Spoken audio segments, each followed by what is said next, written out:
I want to talk about this topic, which is about US's data center uh, expansion, its energy infrastructure, and its impact on AI valuations. So I recently wrote this article. So I wrote this article, and this is basically going to be a presentation of this article, which is the same Yeah, topic. So the big picture objective that I'm trying to do here is to talk about how the companies within the AI industry, how their valuation is going to be impacted by the story that I'm going to present here. Okay. So there will be five topics. So four of them will be the main core point of the discussions, and five will be what's next, like how can you continue the discussion or my writing in the subsequent videos or the articles. Okay, so I'll move with the first one. So USA is increasing its number of increasing the construction of its number of data centers. Okay, so and the reason is very obvious that uh, AI workloads require a lot of processing power, and to cater to those workloads, they're increasing the number of data centers, which is what I mentioned in this article. Okay, I'll yeah, switch between the article and the presentation. And again, if you ask why are they and why is AI so important? So from my perspective, I figured out two important reasons. So number one, if you look at a global level or at an external level from US's point of view, it is to maintain America's technological superiority in the world and not to be behind any other countries. In case of AI, that is with China. So throughout this year, we have seen multiple AI models coming from China that is people are claiming to be very much uh, in level with the models that are being created by US companies. And so US has been trying their best not to uh, trying their best that China doesn't catch up with them. Uh, so even so that's the global reason why they are trying to be why they are trying to focus so much on AI. And on a domestic level, it's to drive economic growth. So yes, of course, if a new technology or a new industry is developed, the economy will definitely benefit. And the other point is reindustrialization. So uh, the importance of reindustrialization is in itself a very big topic. So I won't go into details of why industrialization is necessary for a nation. But the point is that USA has been trying to do that. Like for example, uh, they are trying to set up factories, manufacturing of semiconductors and even iPhones and so on. They're trying to push towards trying to manufacture those things within the United States. So this is part of their drive. So these are the two motives that I found. One at the external global level, and the second is from an internal domestic level. Okay, mhm, and that is why they are focusing on increasing the number of data centers to cater to AI. And for that, they have, as you all know, that they have focused on, they've announced this project called Project Stargate, which is actually a project that is being created by a consortium of private technology companies such as Oracle and OpenAI and investments from SoftBank and yeah. But it was publicly unveiled by US President Donald Trump. So the thing is that it's not actually a government initiative. This is a private, uh, this project is private in nature. So the governments will provide them breaks and other benefits. So that those things will be provided. But in and of itself, it's not a government initiative. But that's not the focus here. So and yeah. overall, if you look at history historically for the past 15 years, so you can see that okay, for the past 10 years, uh, investments in the construction of data centers has increased from $1.8 billion in 2014 to $28.33 billion in 2024. And the number of data centers has quadrupled.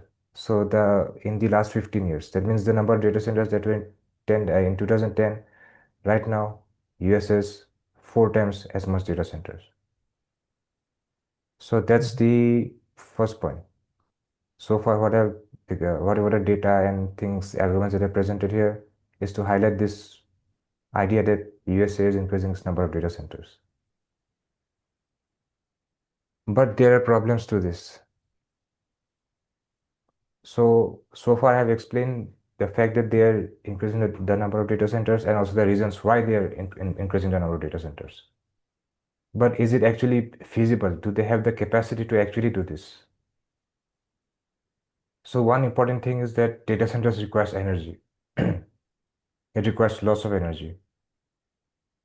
But and so far I mentioned that the number of data centers has quadrupled or increased by four Mhm. times in the past 15 years. But if you look at this data, which is called which highlights the top power producing countries from 1985 to 2024. First of all, you can look at China is way above. In fact, it says that in 2024, China generated more electricity than US, EU, and China combined, oh, and India combined. So it's way off, way above them. So yeah, I'll not get into China's story again. So this China versus US story, it's a story in and of itself. So there are lots of scope for discussion in the future. But right now, the point here is let's look at US's energy capacity. So if you look at uh, 2010, the amount of energy that they produced versus 2024, hardly any improvement, like a very minuscule change from 2010 to 2024, even though the number of data centers has increased by 4 times. Okay, so So how? is so Okay, question here. So is producing more electricity this way is good, or like is it showing some kind of inefficiency somewhere for whom? For China. for China? And since this many number of data center has already been built in US compared to Yeah. previous, so that means those data centers are being powered somehow, but the total amount of electricity produced is not increasing. So does it mean they're doing it more efficiently? Actually, not. Or, Actually, they are not doing it efficiently. That's what I'm going to talk about okay. now. So what they are doing here is that they are giving tax breaks or subsidies to uh, to these data center constructions. So what does this mean? Is that the taxpayer are actually paying for this. Mhm. So now again, like for example, so these costs are not coming. These bills are not being paid by the companies. Like OpenAI is not. I'm not saying 100%, but most of them they are not paying it because they're receiving subsidies. And again, OpenAI is not actually, yeah, maybe they are what is called, they are using data centers from other data center providers. So in the supply chain, the whoever is running the data centers, they are not actually paying the money because they are being Mhm. subsidized, giving tax breaks. So what's happening here is that even so, the main argument for the second point is that the bills of the regular citizens that they are increasing. So I have mentioned this video here by this YouTuber.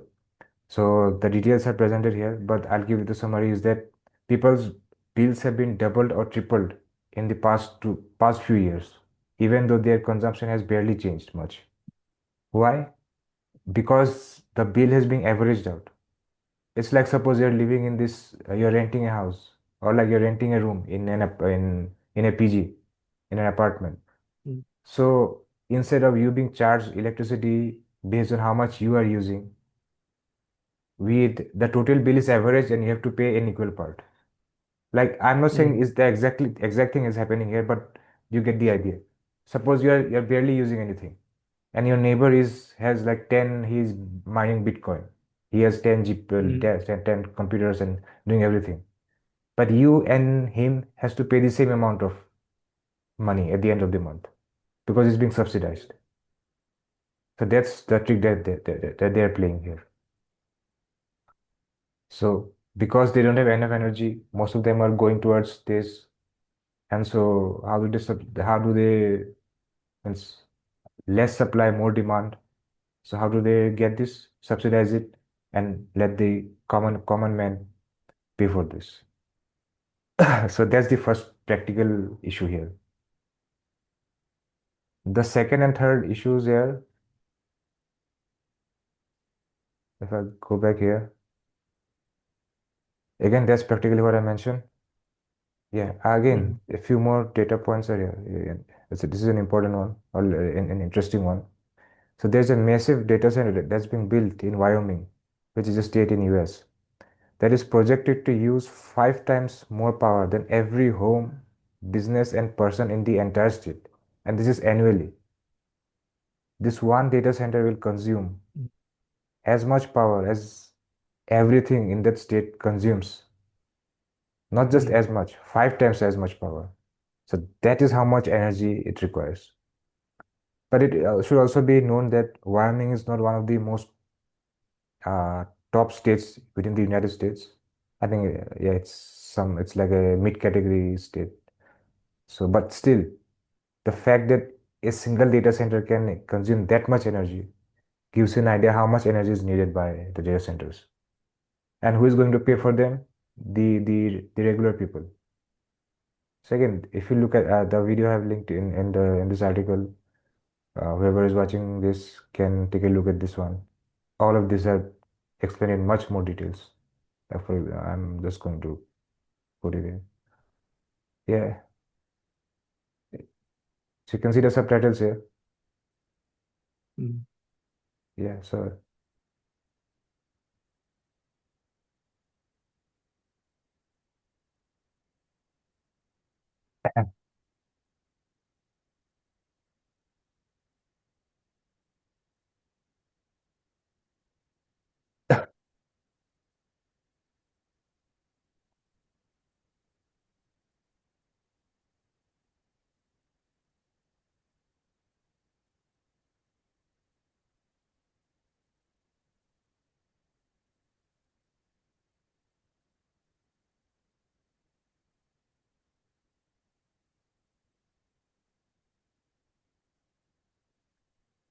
so you get the idea. Like people are paying for these data centers, and this map shows how many data centers are existing in each of these countries or in each of the states. So that's the big picture idea about what I'm trying to say here. But that's just one of the issues. There are two more issues which are apart from the high cost that has to be borne by the general public. The two other issues are public health and environmental issues. So for public health, what I want to mention here is this. So XAI's data center in Memphis, I think that's a city in the state of Tennessee. So it says that it runs 35 methane gas turbines, which cause noise and air pollutions for the nearby residents. And this is just one of the examples, and there are some other.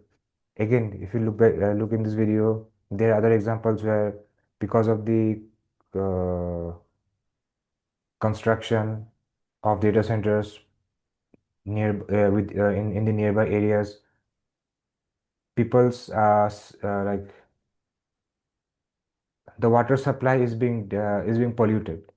That's what I'm trying to say. So the next thing that's is being said here, the next point. Data centers consume vast quantities of water for cooling, often in drought-stricken areas like Arizona and Texas. So this is one of the other very important thing that I've heard for quite some time now. That is data centers, or specifically that the ones that are facilitating AI, they require a lot of water. In fact, I read an article about like Mm, in every query that you ask for in Perplexity or any AI chatbots, they require a lot of water, lot of water to just even answer one question. And moreover, on top of that, these data centers are built on states that are already drought prone. So, mm, for example, if you look at this map, like most of this in this area, like towards the center, in this map you won't be able to figure out. But if you look at a geographical map, these areas are very much dry in nature. So the water quantity is not very high there. So on top of that, you're building AI data centers in those areas where people have a hard time to get water for their basic survival, and you are just using those water for data centers. mm. So that's the public health and environmental concerns. Okay, let me see if I can show you some videos here.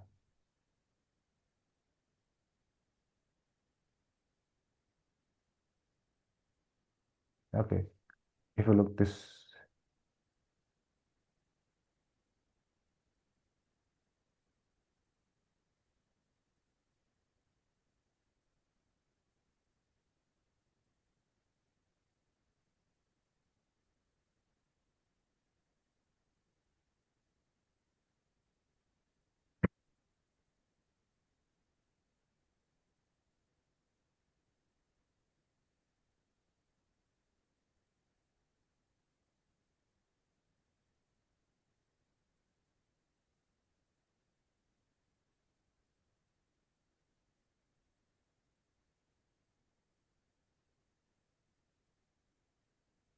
so you get the point here that it's affecting the water supply. The water contains the sediments that's due to the data center constructions. On top of that, the gas, the noise pollution, and everything. So both public health and the environmental concerns are there. So to summarize these two things, the previous 2 points, what I'm trying to say is that there are three main issues that are showing up here: the public health concerns, the environmental concerns, and the fact that the cost has to be paid by the general public. Okay, so that's the point so far I'm making here. So what does this all mean for the point from the point of view that I'm trying to make here? So what I'm trying to say is that how it's going to affect the AI industry, the valuations of companies within the AI industry. Now, one thing you must understand is that the valuation comes from the value of a company, of any company, comes from the amount of money it makes.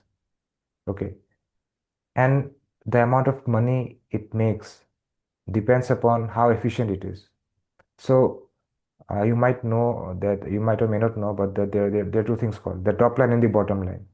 The revenue that you earn is called the top line, and all the costs that you have to subtract before you get the final income is called is yes, you have to uh, subtract certain things because revenue is not the final income, because you have to take into account all the things that are needed, like paying your employers, taxes, the cost of creation, and so on. And at the bottom, you get the income. So that's the top line and the bottom line. The top line is the revenue, and the bottom line is the income. So how good your bottom line is depends on how less you subtract from the top line. Okay. So I'm getting the concept so far here. Yeah. Okay. So right now, because all of the data center costs are subsidized, so in their income statement, in the operational cost, they don't have to pay so much for all of those things, the energy, the bills, the energy bills, and so on. So that their bottom line looks very good. That, yeah, we are making lots of income. We are, yeah, that's what they say. But because of all these three things, the public might be there is a toleration limit for public. Like how much are they going to take in? We are paying for them through our bills. We are facing health issues and environmental issues. How much can we take? So what if they protest and say that, "No, we can't take this anymore"? Like you can no longer give them tax breaks. If they want to continue construction, you do it with your own money. We do it with our own money. We are not going to do this anymore. We are not going to give them tax breaks. So they are going to pressurize their respective politicians of their respective states. And it might be that the politicians have to give in and they have to listen to the public and they have to stop this Mm. uh, tax breaks, these subsidies. So if this happens, suppose there are two scenarios. It may happen and it may not happen. They might not listen to the because the other scenario might be that I don't care how much you protest. The politician will say, I don't care how much people protest, we are going to go on with the subsidies. But let's consider the first scenario first. Okay, let's say that, okay, we assume that they're going to get rid of the subsidies, the tax breaks. So within the first scenario, there are two possibilities, possibility one and possibility two. The possibility one is that that because there's no tax breaks and because that they have to uh, if they want to expand, they have to use their own money. They would rather choose not to expand. They'll think that, okay, we'll not expand it. So in that case, what happens is that if they do not expand, they'll have lesser capacity. And if they have lesser capacity, they will be able to service only a smaller market, which will result in a smaller top line, Mm. smaller revenue. And if the revenue is smaller, even if the subtraction remain constant, your bottom line will be smaller too. Yeah. So the valuation decreases. And initially, you might remember what I said is that valuation depends on the amount of money they make. So if their final, if their bottom line is less, that means their valuation is low. Their valuation is going to decrease. So I have reasoned that in the first scenario, how their valuation is going to decrease. The same thing applies.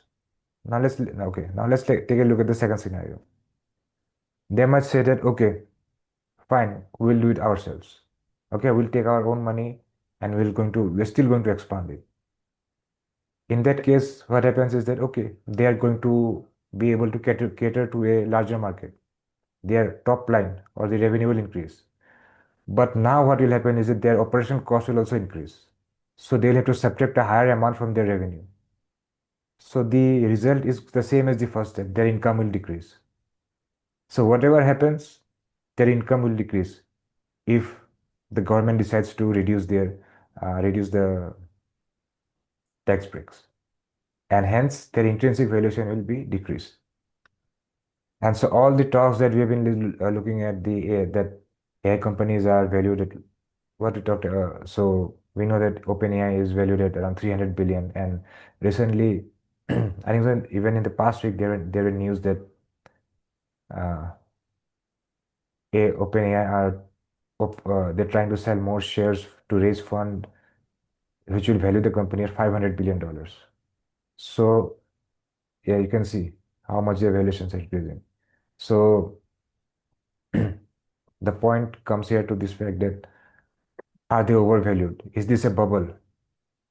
So that's all the point. That's all it comes from. All comes down to. So yeah.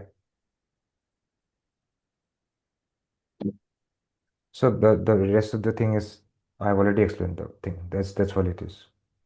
So here's my final conclusion here is that uh, the point that I was trying to make here is that this argument that I made, my question is that the people who are valuing these companies, the investors, the analysts who are valuing these companies and suggesting other people to buy these companies, the investment banks who are valuing these companies for the venture capitalists and these venture capitalists uh, take the suggestions and the opinions of these.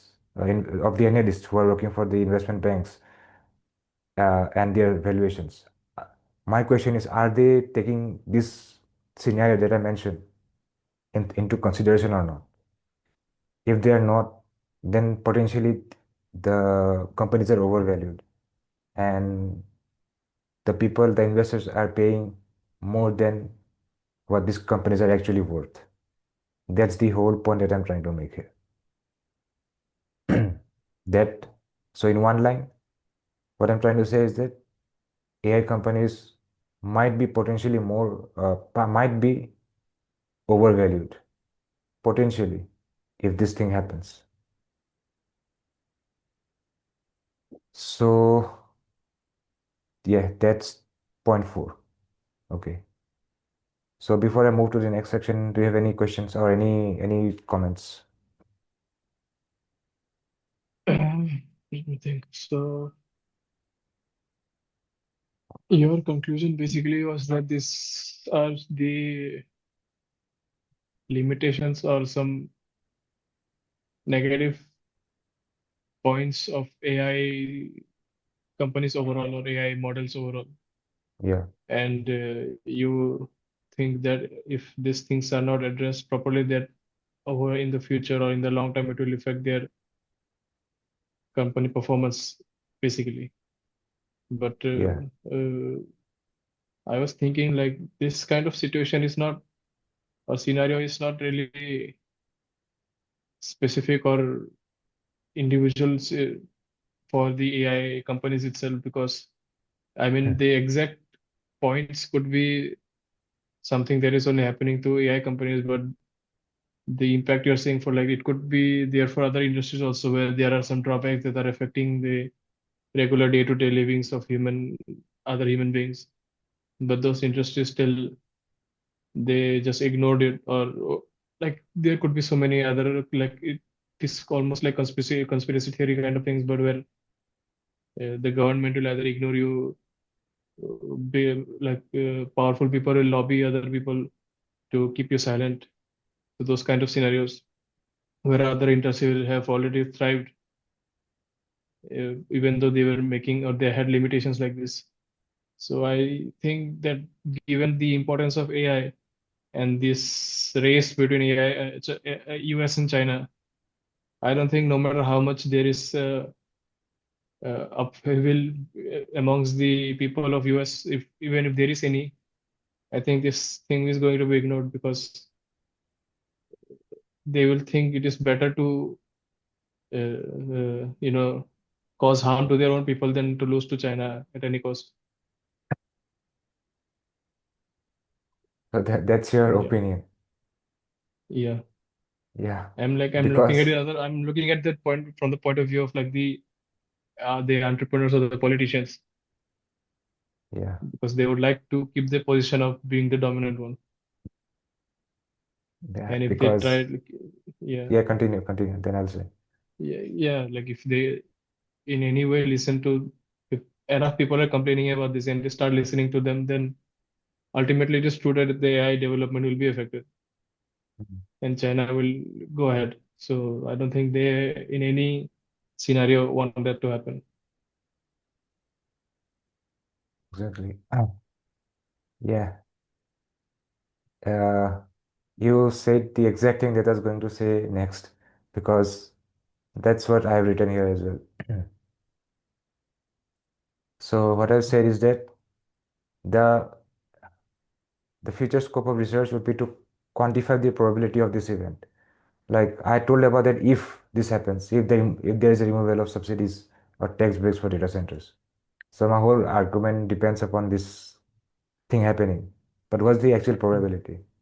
So there are a lot of so to do this, like there are topics like statistics, econometrics, or quantitative models that could be done. So there is one way to go.